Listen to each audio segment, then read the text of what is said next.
Okay, so for anybody who's watching this recording, I apologize I didn't start recording right at the beginning. We've already met Ryan Alvarado and Dr. Gina Bouillon.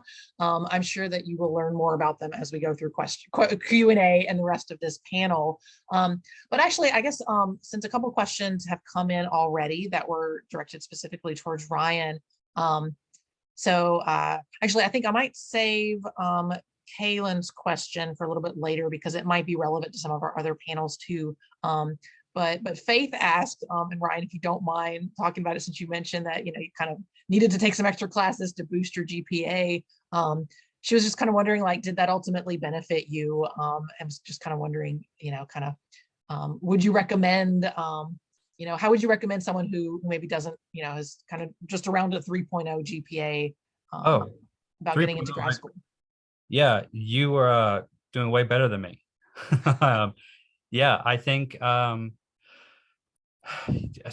My issue was I was going to UL to be on the judo team back in 04. And so I was sort of like not going to classes and all the things they tell you not to do. So when I came back in 2010 to finish my last 2 years, that GPA was fine. So that got me up to maybe a 2.3, 2.5. So it was necessary. There wasn't an option for me to, my understanding is the graduate school would have kicked my application out. They wouldn't have even looked at it. I think a 2.7 is what I was told they need so you can appeal it to get into graduate school. I was able to get it up to a 2.7. And even then there was, I think some people were not super happy. I think we were able to avoid the appeal to get into the graduate school, but it took some effort. And I think what ultimately worked for me was having spent 2 years with Dr. Sandoz, I think carried a lot of weight with it. Because I wasn't just in the lab, I was doing my own research while we was there. And I'd gotten to know the people in the counseling program. I'd walked over, knocked on some doors, introduced myself, explained my situation, let them know what I was trying to do. I think because what ended up happening is everybody applies and then they take maybe like 40 people and they interview. I didn't make it to the first round of interviews. They said, hey, we like you a lot, but we can't justify interviewing you. And then after they did the interviews, they ended up, they're like, hey, we actually have another spot. We'd like to bring you on. So I wish I could give more clear advice. It was sort of like a mess. I think what worked well for me is I just kept showing up. I just kept trying to do the next thing I had the chance to do. And I just tried to be honest and interact with people and try to grow and learn. And I think ultimately my willingness to just sort of show up is what kind of carried me through and got me in the door. Great. Thanks so much for your candor there. All right, I think we'll go on with the introduction. So Dr. Cottenham, you're up. If you'd like to tell us a little bit about your kind of education journey and what you're doing now. Sure, yes. First off, just thank y'all for letting me be here. This is just the highlight of my day. I'm just reminiscing about so much. So it just feels really good to be back in the space with you all. So yes, I'm Danielle. I use she, her pronouns. I'm laughing because I saw you join the call, Dr. Perkins. It's so good to see you. He was my undergraduate advisor. So I guess in some ways it definitely starts with you. I would say you. And when I was thinking about graduating my senior semester, I remember Dr. Lynch called me into her office and she was just like, what are you doing after grad school? And I was like, I don't know. Probably just hanging out because I'm tired, quite frankly. And she was like, no. She was like, you really should strongly consider just going straight into a PhD program. And you should definitely do that. And I mean, when I say I wasn't considering that at all, her suggesting that, I think was the first time that I really, really, really considered it. And so I actually still honored the fact that I really did. I needed a break after undergrad. And so I did. I took a year off and I decided that I was going to take my time with studying for the GRE and applying to grad school. And I recognized that there was a privilege in that, the privilege to be able to stay at home. And I was able to find a job, so that way I could just take that year off. So I want to acknowledge that, like, there's privilege, I think, in just being able to just like take a year off, and to relax, and kind of get focused and ready for grad school. But that was something that I was able to do, and I'm grateful for that. In that year off, I ended up working at Acadiana Cares, in their program where we basically, I was a facilitator for a program that worked with young Black girls from like 13 to 17, just about a variety of things. But actually, that experience is what I think helped me figure out exactly what I wanted to do in grad school and the research that I wanted to do in grad school. So that actually ended up being a really useful experience. But I took that year off. I worked at Acadiana Cares. I visited all the programs that I was thinking about applying to, because it was important for me to at least go and see, like, what was the city like? What was the campus like? All those things. These are things that I knew was important for me. And so I did that, and I applied. I chose to go to Southern Miss. I'll say that there were a couple of reasons why I chose to go to Southern Miss. And I think it's important, as you all may be thinking about, like, how do you decide what grad school you're wanting to go to? There were a few things I considered. I considered how far away from home I was going to be. That was important for me to be able to get back home to my family. And I also considered financially. The other school that I had the option to go to, they were not going to be providing paid internships. And so that meant that I was going to have to take out a lot of loans in order to get my degree. And I just was not wanting to do that. And so that was another big reason why I chose Southern Miss, because they were offering to have us, and Dylan can probably speak to this more, but they were giving us paid internships and externships and things like that. And that was really important. So I also really, I enjoyed my visit there. I enjoyed my visit to the campus. I, felt like I had a good relationship with who would have been my major professor. I felt like he was going to be able to support me in the kind of research that I wanted to do. Before I even accepted, I remember us having like an email back and forth of like, hey, like, here's what I'm really thinking about doing. Like, can you support me in this? That was really important, because your major professor, really important, and having a good relationship with your major professor and them being able to support you and what you see yourself wanting to do, really important. So all those things kind of worked out for me, and that's why I chose to go to Southern Miss. While I was there, I think I continued to do research among Black women. So studying gendered racism and alcohol use, and sexual behavior among Black women. So that was like really gratifying for me, and really important in terms of the time and my experience at Southern Miss. I would say also during my time there, Dr. Bouillon, if you can say hey to Dr. Pierce for me. I actually did an internship at the Alexandria VA. I drove up there every day for like 3 months. It's a far drive. Yeah. Oh my God. Yeah, I drove up there, not from Hattiesburg, but from Lafayette. I came home that summer and I drove to Lafayette every day for my master's internship, part of the doctoral program. So please tell them I said hello. And so I think in grad school is when I honed in on my research interests. So definitely studying the experiences of Black women, and then honed in on my clinical interests when it was actually, when I went to the Alexandria VA, I figured out like, wow, like I love veterans. I didn't even know that I loved working with veterans until I did it. And it was kind of like just something clicked. And I was like, oh, these are my people. Like, I want to be a VA psychologist. Like, this is it. A career in the VA, like, this is for me.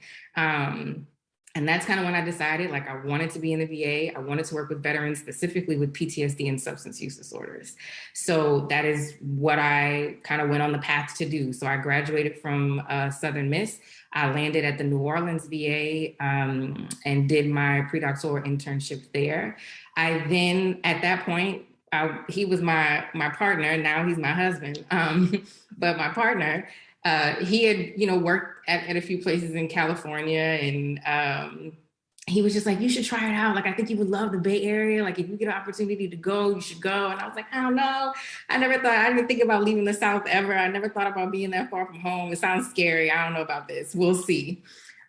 What ended up happening is that I applied for a postdoctoral fellowship, which postdoctoral fellowship is essentially where you're getting your hours for licensure. So you've graduated, you have all of your, you've walked, you've done all of that. Now you're just trying to get your hours for licensure. And so I applied to the San Francisco VA. And what I loved about that VA is that they were one of the only VAs that at least I knew of that had a clinic where I could work with veterans who were dealing with PTSD and substance use in the same clinic. Usually those clinics are split. And so what I found was that veterans would get lost in, they have to go to one clinic for their substance use and another clinic for their PTSD treatment. So I thought it was a beautiful experience to be able to work with the whole person and not split people up into clinics as though their conditions don't exist within one being. So I thought that that was lovely. And that was enough to make me move my entire life to San Francisco and go to the VA there and do my postdoc there. And I had a very interesting experience there. And I learned a lot. And I think what I ended up deciding was that a career in the VA maybe wasn't for me. There were some other things that I had to consider around what would it mean to work in a system like the VA. And I'll let others who are still there speak to that, but that was just my experience. And so as much as I loved working with veterans, I think that I had to honor my own mental health, my own values, and what was important to me. It was a very hard decision to make, but I did make it. I thought it was the best thing for me, for my family, and my relationship. And so I started looking for another job after postdoc. So I got licensed in California and landed at Lyra Health, where I've been for going on over 2.5 years now. And so I think my journey is a little bit about like, leave the door open, even if it's a little crack for you and what it is that you really want to do. And because I definitely thought a career in the VA was for me. And like, I was on that. I mean, you couldn't have told me that I was going to be working for a mental health startup company. I didn't even, when I was in grad school, like those things didn't exist. So I'm also here to tell you that like those will absolutely exist by the time you all, decide what you're wanting to do with your career. There will be so many different opportunities, I think, to work in a different environment and actually work for these tech companies that are trying to provide mental health services. So if that's something you're interested in, I'm happy to talk more about that and what that experience has been like. But that's my journey to this point. Great, thank you so much. So we've had a few questions come in, and I've jotted them down, but I want to make sure we get through all of our panelists. Somebody may say something that answers somebody's question along the way, and then we'll kind of go back and bring up the question. So thanks to the people who have posted questions in the chat. We will definitely get to those, but I want to introduce or let Dr. Shiloh Easton talk about their journey.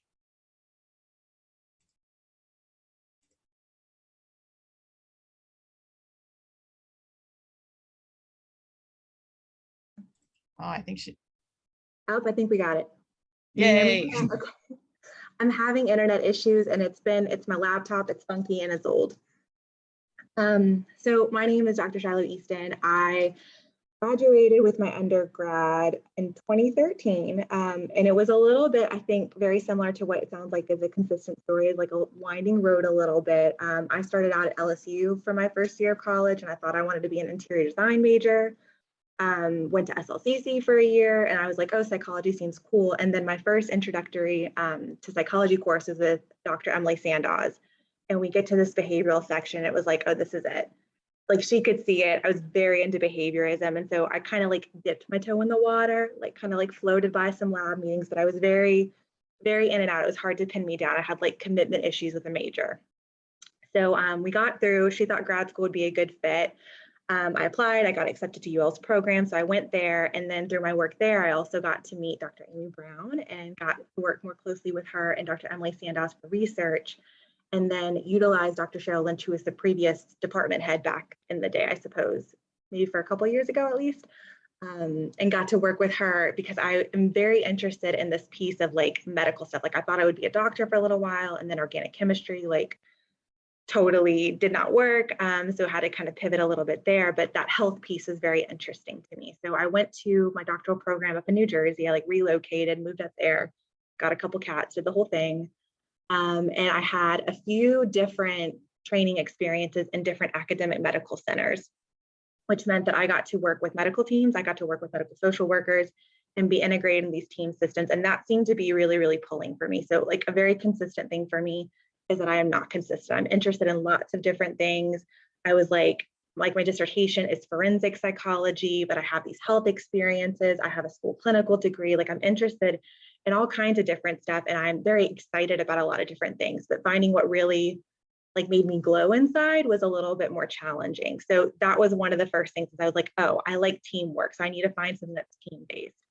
And then I started getting interested in women's mental health, like maybe around the time that I was doing my grad program at UL, because I was doing my thesis and it was on sexual victimization and looking at that. And so that was kind of my starting to look into it. And I was more interested in how could I clinically work with women, but let me go to where they are. And then also as I started getting exposed to more things, right, like what could that look like? And so that's how I kind of fell into it, is the wrong word, but started really getting interested in perinatal mental health.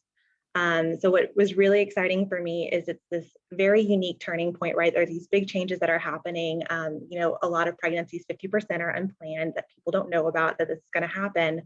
And there are a lot of mental health conditions that can pop up during that time. So I was like, I want to get in on that. So after I finished my predoctoral internship, which was up at the University of Rochester Medical Center, I was very fortunate to get a postdoctoral position at Brown, where they have this amazing day hospital program that is only for folks who are either pregnant or postpartum. So I got to go there, and it was babies like all day, every day. Like I got to hold babies, I got to hang out with babies, I got to do therapy while I am holding babies. Like it was just an absolute dream. Which is how I ended up finding my current position, where I am in DC. I get to work with under-resourced folks who have either they're currently expecting a baby, they just had a baby. With the perinatal period, there's going to be some sadness because I do work with folks who have also experienced stillbirth or perinatal loss, but the work it's unbelievably fulfilling. So it was a little bit of a winding journey to get to where I am, but it has been absolutely wonderful. And for me, UL was a big part of that, because it gave me the freedom to start figuring out what I liked and what I didn't like. And like, I don't know that I would have found that support in other places. So it's really cool for me to reflect back and see like, oh, I got all this freedom and this is where I wound up. Great. Thank you so much. Yeah, definitely sensing the Dr. Sandoz theme. She's touched a lot of lives in this journey. But last but not least, Dr. Dylan Richard, why don't you tell us about your journey?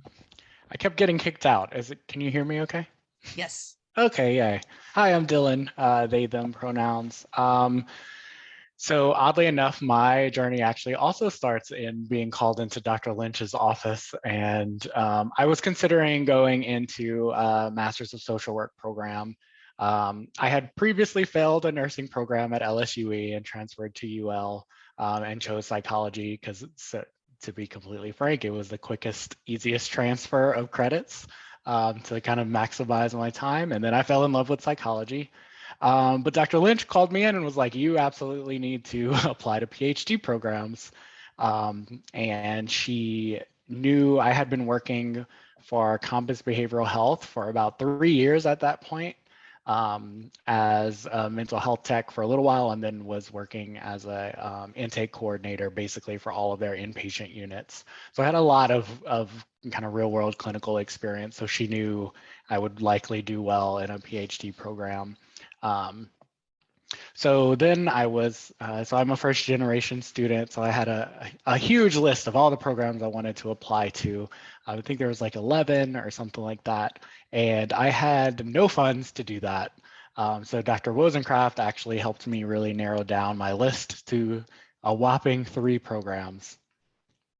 One of which was because Danielle was at one. One of which was because Emily, can't remember her last name. Is it Sandoz too? It starts with an S. She was at LA Tech. One of which was LA Tech, and then the third was some random school in Indiana. I can't remember Emily's last name. Now it's going to bother me. Squires. Squires, there it is. I knew it was an S, and she was in Dr. Sandoz's lab. So, okay, Squires, yes. So that was the 3 that I applied to. I very similarly wanted to make sure that where I moved was close enough to home, and still had enough kind of there to be, a little better than Lafayette. I grew up in Opelousas, so pretty much anything is better than Opelousas. Hattiesburg was not that big of an upgrade from Lafayette. It's basically Lafayette, just without the Lafayette people, which, give or take, is, good or bad.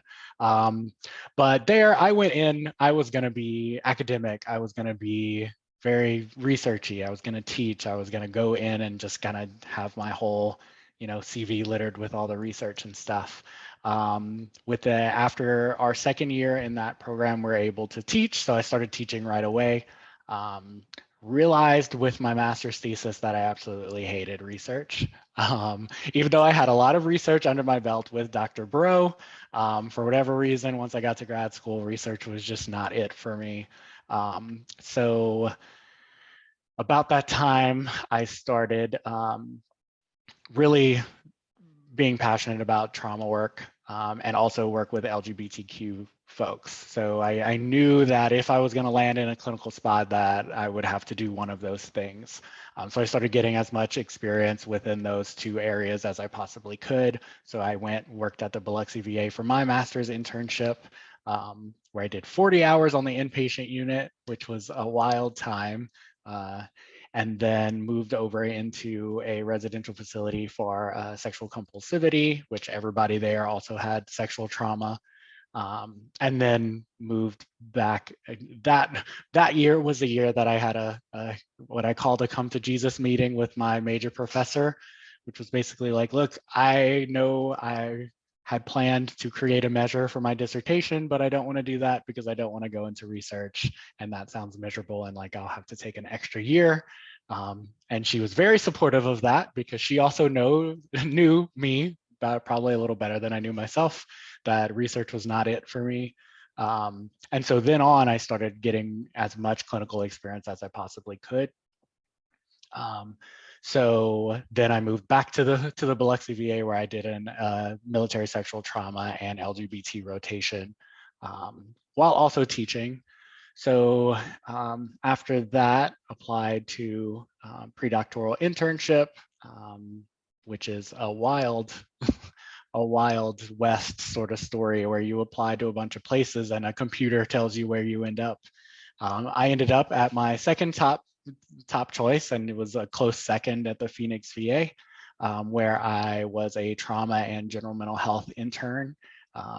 I worked the whole year in general mental health because I thought surely I'm going to want to do general mental health. I can do complex trauma work. I can, just be like the jack of all trades. And then, so did that. I also worked as part of the dialectical behavior therapy program there, which is my absolute passion. My work going forward has to include DBT in some fashion, or I will not, I will not do that. And also within the PTSD clinical team, working with more evidence-based practices for trauma, and then also the inpatient unit. So at the end of that, I decided that I would kind of take a non-traditional route of skipping a postdoc year. So I went straight from an intern to a staff position, which was, trial by fire, basically.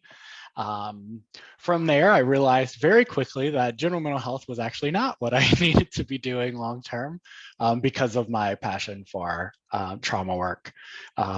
Is just not something that I can emphasize only within a general mental health kind of clinic. So then I applied for a different position within something that I am more passionate about, which is sexual trauma. So I'm now basically in the spot where I help coordinate care for veterans who have experienced sexual trauma during their service, which is also part of our PTSD clinical team. We operate within that team. So I do not only help veterans coordinate their care, but also help advocate across the hospital and community outreach to spread awareness of that. So for instance, this month is Sexual Assault Awareness Month. So I'm doing a lot of outreach and kind of teaching people how to navigate sexual trauma and provide trauma-informed care across the system. And yeah, so moral of that story is, one, Dr. Lynch also helped me to figure that out. And two, also like being open to those kind of career shifts, because I've gone through it a whole lot in just a short period of time. And if I wasn't open to those experiences and just kind of getting as much experience across the board that I could, then I might have ended up somewhere different. But yeah, now I'm here and studying for the EPPP. So thank you so much. All right, so yes, I appreciate you guys sharing your journey. I want to get into some of the questions that have come in. So one of the earlier questions was, I'm pretty sure, directed towards Ryan. And so Ryan, I'll ask this to you first, and if any of the other panelists like have something to add to that, then just kind of, raise your hand and, let me know. And I don't think I'll ask everybody to speak to it, but if anyone besides Ryan has something to say. So Kaylin asked, how was working in a nonprofit and now in private practice? Do you prefer one over the other? I want to give an honest answer. I don't know. It's hard to compare. The nonprofit was maybe part of it was because I was just sort of this offshoot. The 232 help at the time was trying a new business model with the CEO they had at the time, which is going to be very grant based. Let's get a lot of grants in. We'll start a bunch of programs, and that will help keep the doors open so we continue our big mission, which is providing resources to people in need. And while I was there, the CEO left, and the new one that came in did not share the same vision, and was happy to let the sort of mental health aspect of the agency sort of end when the grant came to an end. So really, my experience of it was incredibly similar to private practice. Really, what it did is because I was like off on my own, I essentially had to start a practice. I had to go around, market myself. I went to high schools because I had worked a lot with adolescents at the time. Was going to just all kinds of different places. That's what I did. Instead of seeing clients for the first 2-3 months, I just went knocked on doors. And I learned how to schedule. I'm not the people who know me. I'm not the most organized. I had to work really hard to learn how to do that. So I learned how to put a schedule together. I learned how to organize a caseload. I learned how to do my notes on time because there was nobody looking at over my shoulder anymore. And just navigate all the really sticky interpersonal stuff that can happen. 232 Help didn't have an office for me. They weren't physically set up to house a PLPC. So we were allowed room at Acadiana Cares Danielle, ears perked up when you said that. They gave me a room in the back of one of their abandoned buildings to see clients. So got that set up. And then they something that had nothing to do with me. They wanted to, I think, grease the wheels on another business opportunity with Family Tree. So we rented room. Just trying to be honest. So they rented room from Family Tree that we didn't need to do. So I split my week between Acadiana Cares and Family Tree, seeing the same clients. Just trying to navigate all the sort of like tricky, why am I going to Family Tree? This is obviously sort of a weird deal. But this is where my paycheck is coming from. Navigating the sort of vulnerable spot that PLPCs find ourselves in, because we have to get hours to get licensed to have freedom to make choices autonomously. And a lot of the opportunities leave us in weird spots, or where we're seeing people we don't necessarily want to see, in environments we might not necessarily choose. That was kind of my experience working for the nonprofit. I liked it. I liked all the people. I got a lot of really awesome opportunities. It was more of like an opportunity to grow and develop professionally. But I guess my experience of it, like the day-to-day, once all that was figured out, feels very similar to right now. And I think it more set me up to to know that like this is normal. Like today I had 2 reschedules and a cancellation, right? And like, hey, this is okay. This is normal. My people are going to come in. I'll still make my money, and they don't hate me. It's not because I did a bad job. This is just life. Like all those little things. And I got to learn that with this huge safety net of like, if I have a client and nobody comes that week, my paycheck's still coming. You know, that never happened, but I get to learn in that kind of environment. So I hope that answers. I'm not opposed to it again, to doing it again. It's just the day-to-day life looks really similar, and I'm much more. I just feel a lot safer being in charge of my own, where I practice, who I see, what I charge, being able to say no, having the freedom to say like I'm not willing to do this anymore, or I'll see you but for cheaper, right? I can write that off and let's just come in. Yeah, to have that kind of freedom, I'm very fond of where I'm at right now. I hope that answers the question.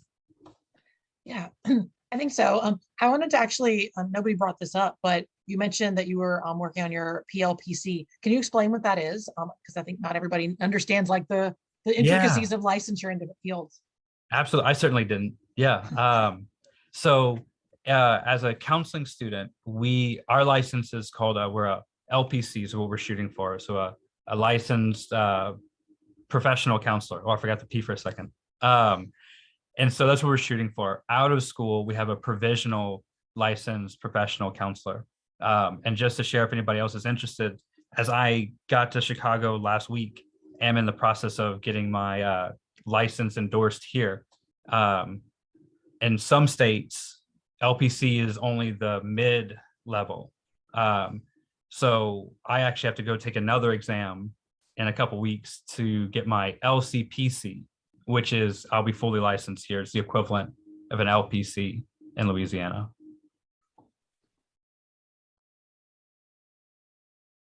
Sorry. Okay, thank you for clarifying. So I know that the other panelists kind of had slightly different journeys, but did y'all have anything to add about the sort of, private practice nonprofit question?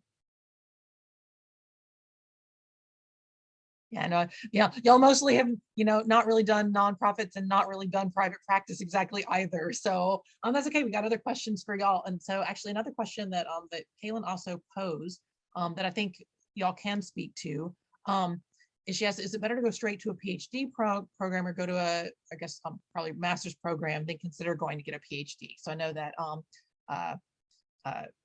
Shiloh and Gina, y'all did the psych masters first. And then went on to doctoral programs, whereas Dylan and Danielle went straight into doctoral programs. So I was hoping y'all could maybe speak to maybe the pros and cons of doing like a separate master's versus going straight into a doctoral program. I'll let whoever wants to go first volunteer. Yeah. So I think the answer to that question is it depends on you and not only your track record, but your idea of what it is that you would like to pursue in a doctoral program.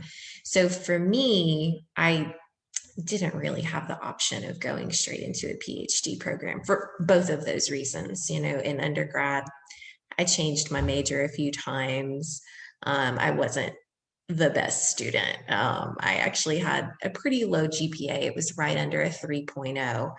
And so it was enough with a good GRE score to get into a master's program because of all my research experience, but certainly it wouldn't have been enough to get into any kind of doctoral program. But additionally, I didn't have any really solid idea of what kind of research I wanted to pursue, what kind of career I wanted to have. All I knew is that I was really enjoying what I was doing, what I was learning in psychology and what I was doing in my research lab. So for me, that was really the only option. Shiloh, what do you have to add to that?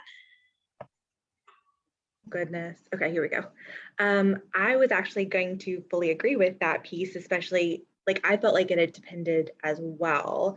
So when I applied to like master's programs, I thought I wanted to be an ABA clinician. So if you're familiar with that, it's applied behavior analysis. I had done some work with TCA. I did an internship there. as part of my undergrad, and I thought I was going to be a BCBA. So I applied to all of these ABA programs, and then the UL program was the only one that I applied to that was an ABA. And I was like, I just don't know if I want to do ABA for the rest of my life. So that's why I ended up doing the psych program. I also don't think I would have been ready for a doctoral program. I think taking the 2 years to do it, and also I got an assistantship. I'm very fortunate that happened as well. So I got those 2 years to get more clinical experiences, more research experience, to really come into my doctoral program and feel like I was actually ready for it. I think if I had gone straight from my undergrad to my doctoral program, I think I would have gotten overwhelmed very, very quickly with the amount of effort and work that you're expected to have. I don't think I was like mature enough for that yet. I want to agree with that, the maturity thing. Shelley, you bring up a really important piece, and that's the financial piece. So when it comes to any type of doctoral program in psychology, whether that be a PsyD or a PhD or clinical counseling school, you name it, there are some programs that will fund you, meaning they will waive your tuition and they will pay you a stipend to work for them each year that you're in the program. Now, those are much more common in PhD programs, but they're definitely available, especially more so now, in some PsyD programs as well. But you've got to be really competitive to get those spots if it's not in a program where everyone is funded. And so I was very fortunate, just like Shiloh, to receive an assistantship in the master's program. And so that too gave me some extra time to really polish myself and my skill set and to really fully develop my research skills, because I too, I was a first gen college student. I did not have the funding. I mean, I worked throughout undergrad and throughout part of the master's program. I didn't have the funding to pay for school. That was out of the picture. So I knew if I was going to get my doctorate, I needed to really shine. And a master's really gave me the opportunity to be able to shine, to be competitive for one of those assistantships. And the only other thing I want to add about that too is, I think, speaking to what you're saying about the shining, you also get the opportunity to build closer relationships with your professors who can write really strong letters of recs for you that are so critical to get to that next step. So a lot of times undergrad, like, you see your professors, you have good relationships, hopefully, with your professors, but they maybe see you for 1 or 2 classes. And in the master's program, it felt like we really got to know our professors a lot more intimately than we would have been able to before. And so when I applied my doctoral programs, the people who were writing my letters could really speak to me more so than like, oh, she was, I think, sat in the front, and I think she wore like a lot of pink or something. Like they really knew me and could say, these are her strengths and this is what she could bring, and these are where the areas where she could grow. And that again, I think, was a lot stronger than I would have been first coming out of undergrad. Yeah, Dylan, I can hop in, I guess. I would say that, what do I think are the disadvantages of going straight into a PhD program? I mean, you don't get a break. I mean, I think that's why I took the break intentionally before I started the PhD program, because it is a true long-term commitment. So essentially, whenever I got to the master's part of my program, there really wasn't a big celebration. It wasn't like a big milestone. Like, that's not the milestone. So like, I think you definitely have to go in, if you're going straight out of undergrad into a PhD program, I think you have to go in knowing that like PhD is the goal. Like, and you're not wavering on that. You're not hesitant about that. Like, I think you really have to go in with that mindset. I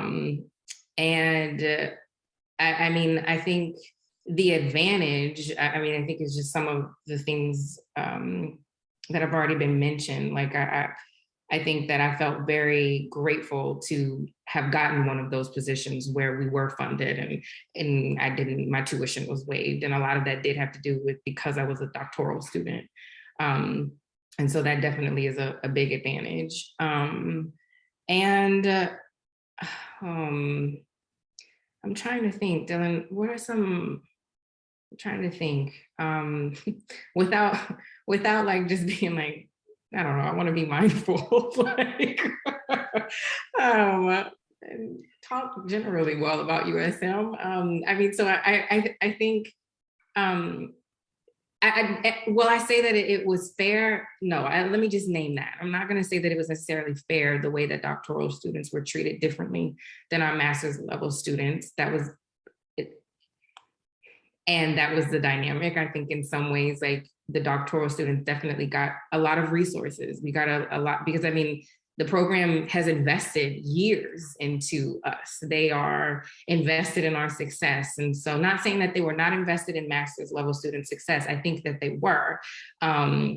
I just think that they knew that their doctoral students were students who were going to be there for years, whereas their master's level students may or may not stay in the program. So I think USM did a really great job, I think, giving us a lot of resources and preparing us. I would say I got excellent training.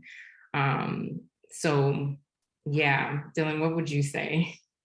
Yeah, I was actually thinking, how can I politically say this? But very, very well said, I think. So we have a master's program that basically mirrors the PhD program for the first 2 years at USM. And it was, I had a lot of conversations with people in that program that also applied to doctoral programs and just weren't able to get in and got into that master's program. So I think one of the disadvantages of hopping into a PhD program is that a lot of people actually realize that their needs, what they wanted to do, was actually satisfied with a master's degree, and that they didn't actually have to devote all this time and energy and tears and blood to a dissertation when they can do exactly what they wanted to do with a master's degree. I think another thing to speak about too is what kind of Gina and Shiloh both mentioned about maturity. My first year of grad school was rough. I nearly failed out. Danielle probably remembers me. It was rough. And so I was ready academically, but I was not ready kind of personally and professionally. And so it was either, sink or swim. And luckily I got good therapy. So I was able to swim. So that would be some of the disadvantages. And of course, the advantage is that, we were fully funded. Even though I took out a lot of loans, I didn't have to spend those on tuition. I was able to kind of have a decent living. And it also I think it allowed for that stability of, I didn't really have to figure out what my next step was, because I knew, next semester I'll be in the program and I'll be doing this. And I knew the ultimate goal was PhD, no matter where I went between then and then, or now and then, basically. So that would be what I would add. Thank y'all all for weighing in. Yeah, I think you guys did a good job of kind of clarifying, why you might do a separate master's, even when you know that your goal is a PhD, or why, you might do a master's because you're not really sure what your long-term goal is, versus, why, you might go straight to a PhD. I mean, obviously, I think y'all didn't articulate it, but the advantage of going straight to a PhD, if you can be competitive for a PhD program, is that it's going to take less time. The PhD is still a long process, but it takes less time if you do go straight there and go all the way through, versus doing a master's at one school and then doing a doctorate somewhere else. And then the financial advantages that doctoral programs are likely to be funded, whereas master's programs are sometimes funded. It's less guarantee there. But I'd like to shift a little bit. So Kiasha put in a question that was specifically for Danielle. So you had mentioned being able to take classes that were specific to race and gender issues, and so she was wondering if was that part of your program? Was that something that was required, or is that something that you have to seek out? And kind of what was the process of getting that as part of your educational system? Yeah, so I guess I can clarify on this piece. I did not take a class in race and gender. I basically, when you decide that you're going to do your thesis, you're going to do your dissertation, you have to decide, well, what am I going to do? And so what was important to me was to study Black women and the experiences of Black women.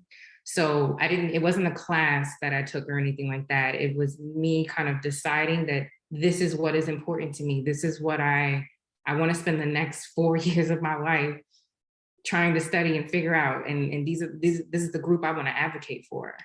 And so that is that is kind of how that came about. So I will say that it was something that I had to advocate for. It was not something that just kind of, oh, you know, sure, you can do this research or decide that you want to do this project or that. I mean, it was that I had to seek those things out and say and advocate for myself to say that, like, this is what is important to me, as you all have committed to my journey, my learning, my education. How are you all going to help me meet this passion and help me meet what I'm trying to do?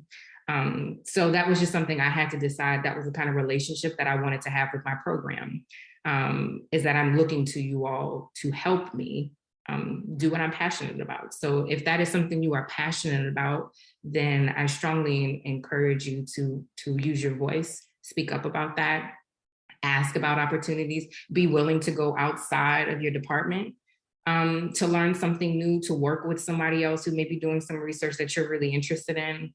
It was not something that was handed to me. It was absolutely something I had to hustle for. Thank you so much. Jump in on that. Yeah, just that piece. I'd just like to mirror, that was my experience as well. Things that weren't offered in the program. I came over and took a class with Dr. McDermott in the psychology department to learn how to do prolonged exposure. You know, there was no internship site that worked with athletes, so I went to the professors and got it cleared so I could do my internship with Northside High's basketball team. Yeah, that's and generally it's been my experience with graduate schools is if you advocate for yourself, they'll help advocate for you too. Thank y'all. I'd like to shift gears a little bit. There were a couple questions that came in. Kiasha also asked, when going to grad school, is psychological research in those years needed for certain fields you want to pursue? So basically, I guess, you know, do you have to get involved in research initially? And I think all of y'all had experience doing research labs as an undergrad. So I guess, you know, it's kind of hard to say, like, is it really necessary? Because you're probably all like, well, it certainly helped me out, or maybe, you know, maybe. But I guess if you can speak about research, and there was also a question that had come in, was how to explain how to join a research lab. So I think if you could talk about, like, you know, kind of the pros and cons of getting research experience, and also like how you went about getting that, especially when you were an undergrad student. Who wants to go first?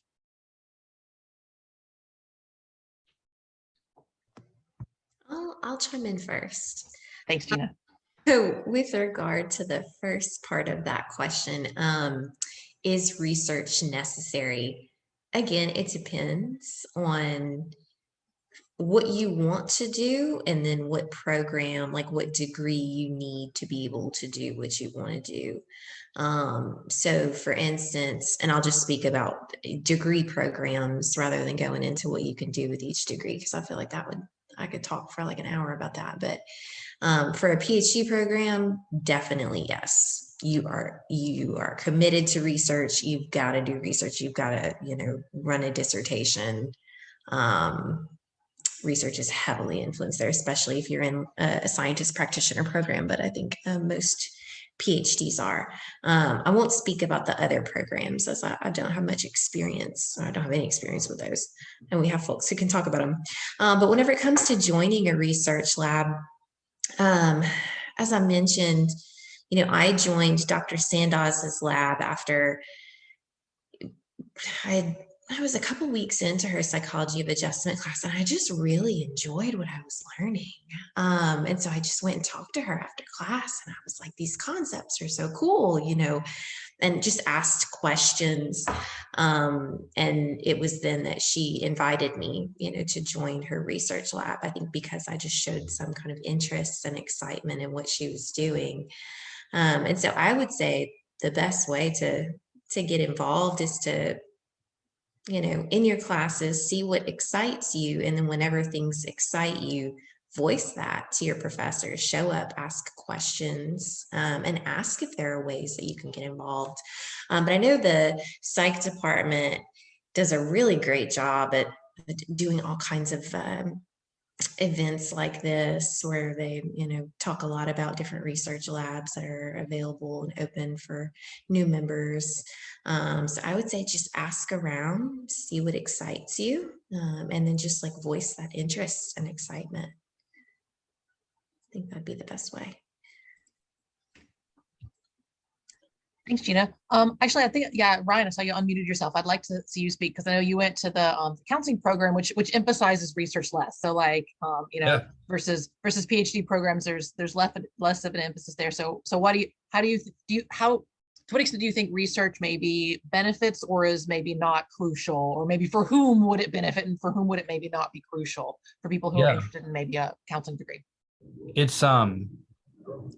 It's such an important and, in my opinion, a vital, really, I stress this with all my interns, anybody I'm teaching or training. If you don't know why you're doing intervention A versus intervention B, then you're just a friend talking at a coffee shop. And there's so much of that's in that therapy wise, I guess, that's out there that I see.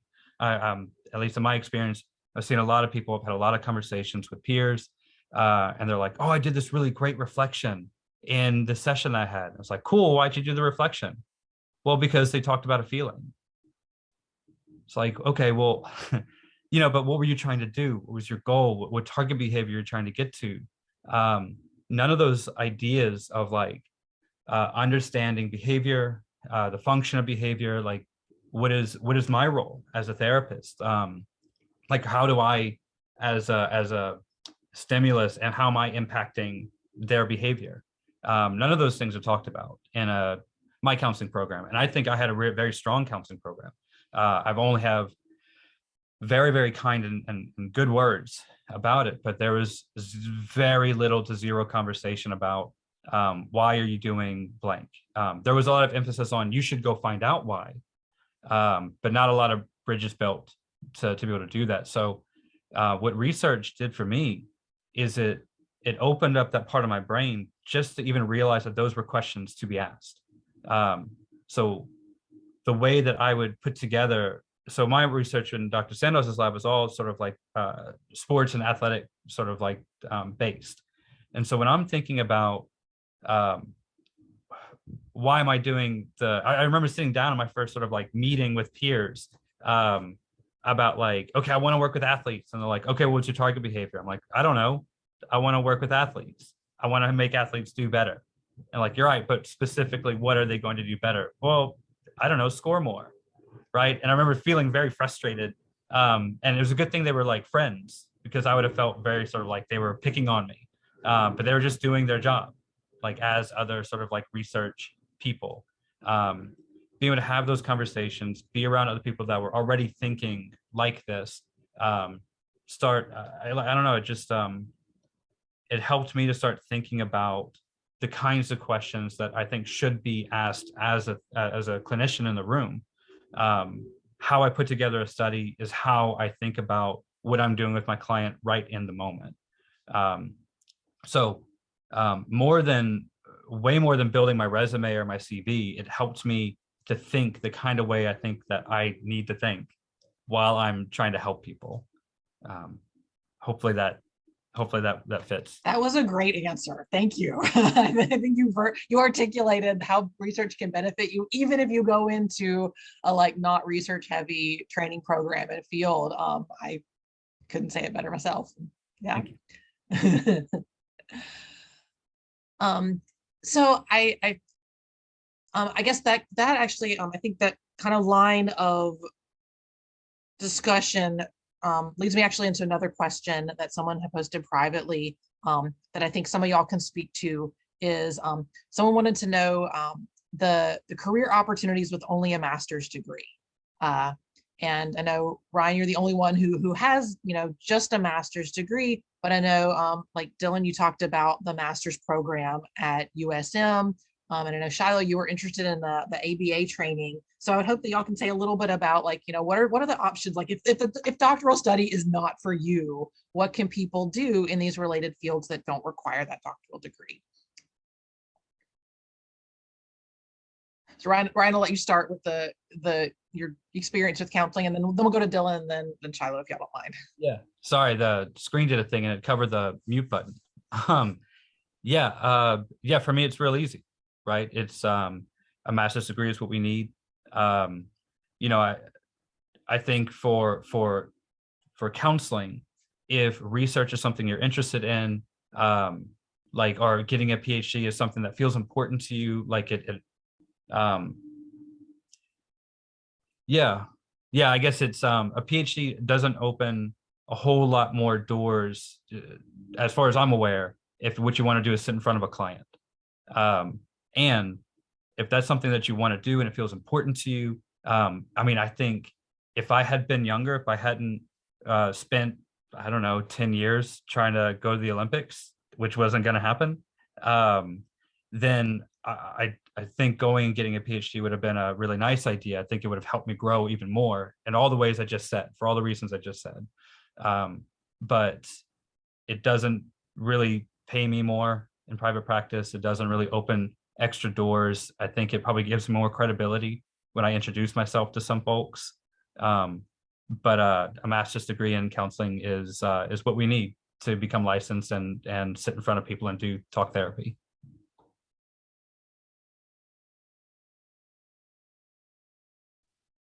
And to kind of speak to the credibility part, there's probably going to be some psychologists watching this that are going to hate me for this, but while I was continuing on in my third and fourth and fifth year in my PhD program, my peers that entered the master's program at the same time as me were out working. So the way I like to frame it is that actually some master's level clinicians actually have a lot more clinical experience than I do, because I'm just in my first year of kind of a staff role. And so really, if your passion, similar to what Ryan said, if your passion is therapy and diagnosing and just working in psychotherapy, a master's is really all you really need, either in counseling psychology, or social work. Those are all great options. As a PhD with psychology, I can do that. I can do some assessments if people are interested in the kind of evaluation. I can do more of the formal teaching and academic type research stuff. But if none of that really is your passion, then it's probably not going to buy you a whole lot. Because when we bill insurance, we bill the same code that Ryan bills, which means we get reimbursed the same amount. That's why a lot of psychologists actually don't do insurance. They do private pay, which is not great for access to care at all. So anyway, and a lot of our master's students in the counseling program, that's what they go on to do. They go on to run clinics. A few of them go on to eventually get a PhD. A lot of them just kind of go in and kind of hit the ground rolling. So in terms of credibility, I don't know. I see master's level clinicians in my private life, so I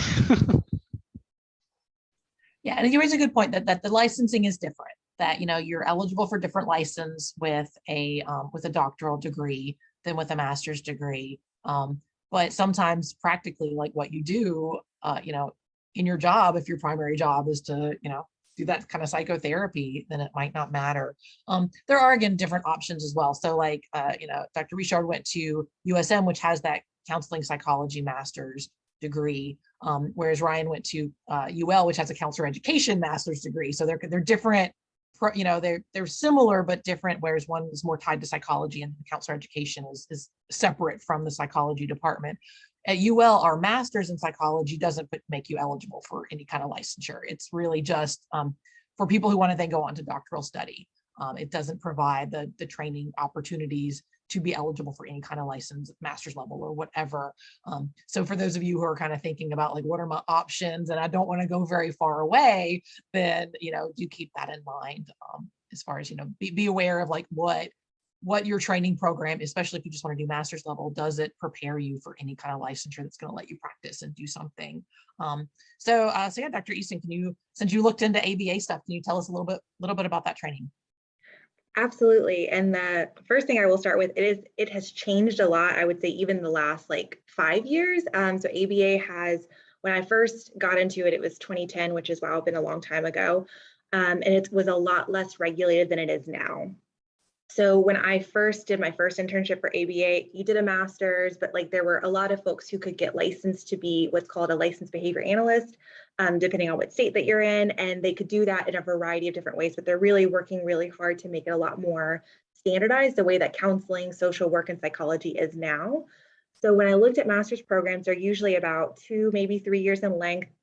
ABA, I mean, again, this depends on what you looked at. I looked at programs that involved a lot of research, and ABA does a lot of, if you're in the research programs, it might involve working with children with autism, but a lot of it was like animal-based research, which I thought was really interesting. So it's got that overlap that feels like more like traditional back in the day kind of psychology stuff. So that would be my experience thinking about ABA. So you graduate with your master's program. Usually in the course of those master's programs, they allocate some time to do clinical work. You'll get the amount of clinical hours that you need to then sit for whatever the BCBA exam is now being called. And then you are a BCBA with the master's title. And I think, again, it depends on what state that you're looking at, but you'll do all the things that you need to do to be licensed in the state that you are in. So that part feels very similar to what a counselor or a social worker or a psychologist will do. But the other thing I wanted to add is, so my program was a combined school clinical program. So what was very unique in ours is that we got a master's in educational psychology, which made us eligible to be school psychologists. So that would be another thing to think about if you're interested in working either in a school setting or working with children. The school psychologists can do assessment, they can do intervention, they do a lot of stuff, obviously, in the school setting. And it's a really nice work if you enjoy working with children and you like that type of work, because you get summers off, you make decent money, you get good benefits because you're a part of the school system. So it'd be something else to think about. In that program, so for Kane at least, we have so for the PsyD program, which is what I have, we have our masters along the way that everybody has to get that master's. You can't test out if you've taken courses beforehand. But we also have like a professional diploma and a master's program that's only for the school psychologist that you can take, where you don't have to do a full doctorate. And that looks quite similar to the ABA experiences that I had looked at previously, where you're doing about 2 or 3 years of schooling, you're getting some sort of a clinical internship, and then you get licensed as a school psychologist. Great, thank you so much. All right, so it is 8:15, and I definitely want to wrap this up at 8:30 because that's what we scheduled for. And I know an hour and a half is already a pretty long meeting.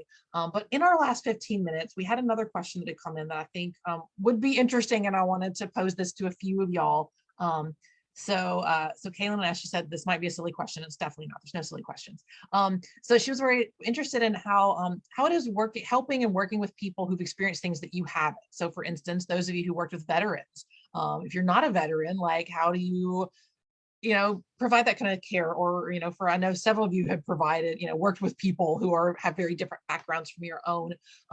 So I'll kind of let, whoever has the, a response ready to go for that. I think I'll probably only have a couple of y'all speak so that we don't spend forever here, but yeah, who wants to jump in and answer that question? Ryan, go ahead. Sorry, Gina. Yeah, I said this very lightly. I don't think it matters so long as you're able to put yourself in a position to hear what they're saying. I also, because it feels terribly inappropriate for me to ever give advice or tell people what they should or shouldn't be doing in any given moment. And so like, if I had experience in a moment, I might actually be compelled to be like, oh, well, you know what you should do? This is what I did, or this is what I see. That actually, I find that not having experience keeps me far more open to hearing, to being curious, asking the kinds of questions that, just like, what is my mind? What pieces feel like they're missing right now? Yeah, just generally, they should be, if I can get them to tell me more details, more aspects of the experience, I'm giving them opportunities to re-experience those pieces, and I can help them process as we go.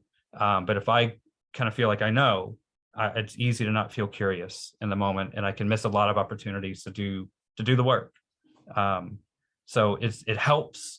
The ways it helps is that I might be able to think of questions that I wouldn't have ever thought of. I might be able to come at an angle and be like, hey, well, what about this thing? I'm imagining you doing this, and I can kind of like hear myself asking this question. That can help at times, but I really find that just being in a position of curious has a far bigger impact than knowing. Yep. Thanks. Yeah. Oh, That's really good, Ryan. Oh, were you going to the Go okay. ahead. You can go ahead, Sheila. I think We'll have Dr. Beyond, then Dr. Cunningham. Thank you. Okay. I had an answer for this locked and loaded because this is a conversation that I had with a trainee probably last week. The question that I pose in response to this, anytime it's brought up, is, does your oncologist over at MD Anderson have to have had cancer in order to be the best oncologist for you? No, not at all. I actually believe that sometimes whenever, I want to use my words lightly here, or carefully, sometimes whenever we have certain experience with something that we are trying to treat, we're a little more vulnerable to providing anecdotal evidence as opposed to making recommendations and using treatments that are based in research. For example, if I too struggle with depression, I might be more likely to say, well, even though self-disclosure is not something that I use in therapy, I might, be more likely to say, well, for me, after I tried all of these other treatments and they didn't work, I ate a ton of Oreos and binge watched Grey's Anatomy, and I actually felt really good. So maybe you should try that. And we can fall victim to things like that that might have worked for us. That's just anecdotal, but that's really not based in evidence. And those are not any of the recommendations that we ever want to make, to anyone that we work with. We want those to be guided by the research and evidence. So sometimes I think having some space from what it is that you're working with, maybe not having had experienced it or not experienced it in the specific way that the folks we're working with have, can help us to just kind of remain more committed to providing evidence-based care. So that's my tidbit there. Yeah, I think the only thing I will add to that is just that I think one of the most challenging cases or like clients that I worked with in grad school was a Black woman who was very similar to me. It was very challenging. I had to get a lot of consultation around supporting her and what she was coming to therapy with for all the reasons that have been mentioned around. I think the assumption may be that it's much easier to work with people that you can really relate to. And we may think that that is because you might be able to build a better therapeutic relationship and do all this other stuff because there's so many lines of similarity. But yeah, it definitely, I've been there, and it can be very challenging, actually. And I think this comes up a lot in the work that I do at Lyra, because we do have a lot of clients who want to work with providers who hold similar identities to them. And so one thing that we're always navigating is how do we meet client need, but also respect that just because a therapist has a similar identity, that doesn't necessarily mean that that's their clinical expertise. So like, for example, I'm adopted, but by no means would I ever put on any clinical profile that I work with other adoptees as a clinical issue. Just because it is an identity that I hold, that doesn't mean that I have the research background, the clinical experience, whatever, to actually be a useful and helpful therapist for issues that come up with adoption. And so these are things that we're always, I think, trying to navigate and talk about. So I think it's very interesting that this comes up, because this is something I'm thinking about and having to navigate all the time in my work. So yeah, just wanted to throw that out there too. That like essentially like identity and clinical interest and expertise are not one and the same.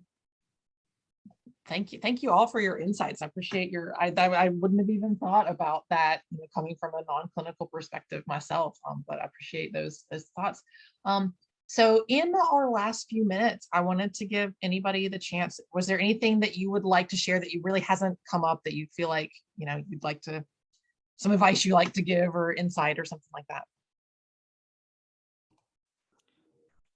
For anybody interested in doing talk therapy, I think the thing that I think was most impactful for me, and I try to share as often as I can, is just gotta kind of be willing to suck for a couple years. I mean, we all start there. All our interventions are clunky. We hear somebody like really like pouring it out there, and they're hurting, like sincerely, genuinely hurting, and you're like, oh God, what do I do? I mean, we just gotta be there in the pocket, do not great work, and then it gets a little bit better and a little bit better. And the more we see, the more comfortable we get being in the pocket. And there's really no other way to get there.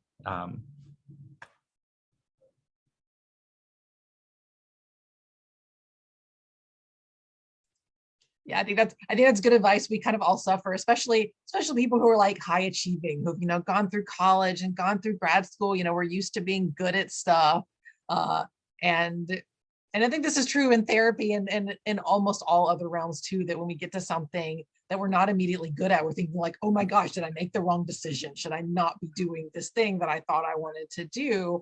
And I think that's good insight. That almost nobody is excellent at whatever they're doing at the beginning. You have to learn on the job. Well, you learn in school too, but there's some things that your classes are just not going to fully prepare you for, and you have to learn how to do that internally. So yeah, appreciate that insight.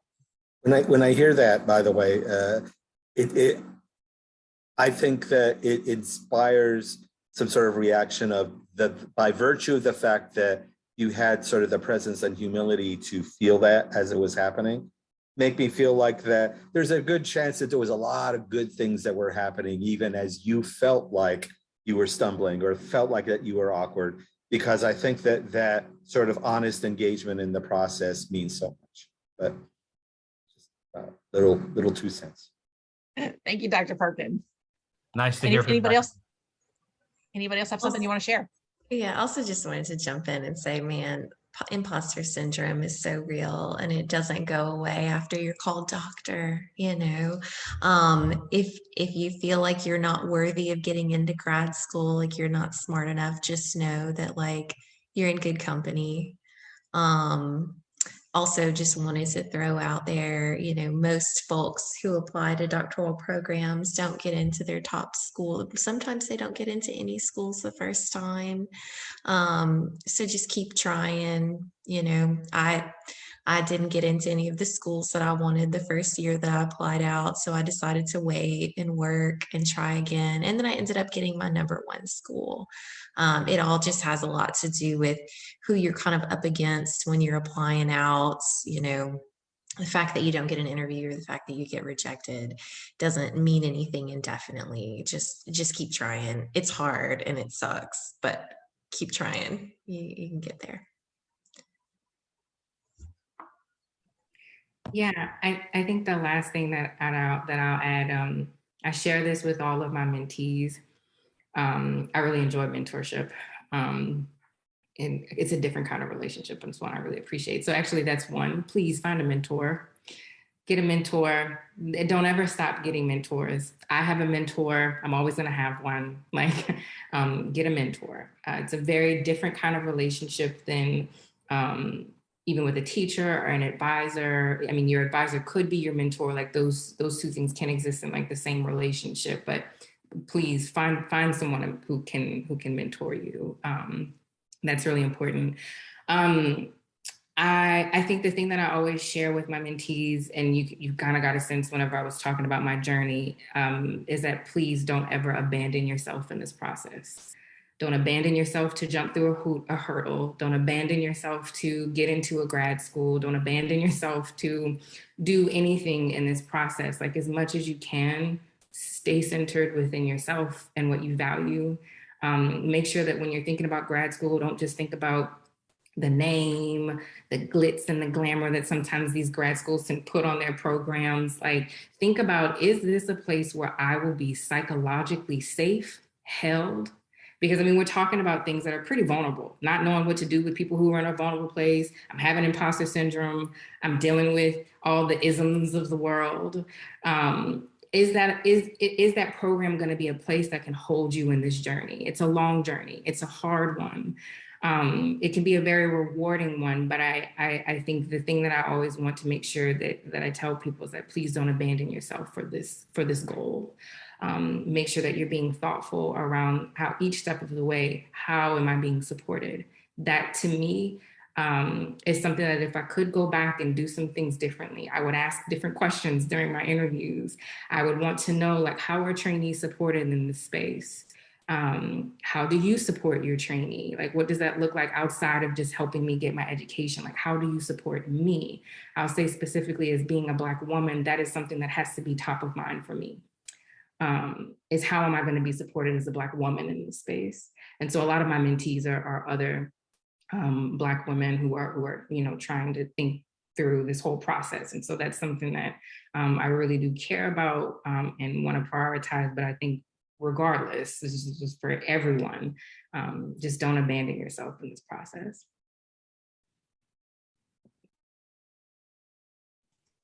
All right, thank you all. Yeah, Shiloh, we got 2 minutes left. I think your thoughts. I had two little tidbits. I think so the first one is a little bit quicker, and it's, again, grad school is such a marathon. So having a self-care in there, like little pieces of that, like so that you don't lose yourself, like Danielle is saying.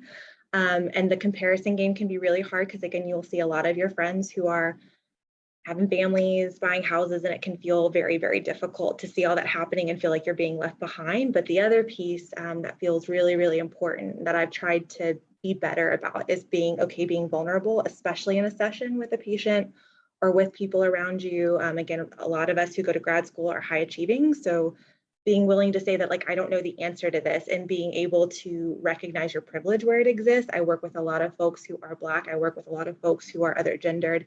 I work with a lot of folks who have experienced things that I can never understand. And so I do a disservice to my patients if I don't bring that into the room and say, like, I want to acknowledge that I won't ever get this. And that's giving a better space for the work than if I come in pretending like I'm going to know everything.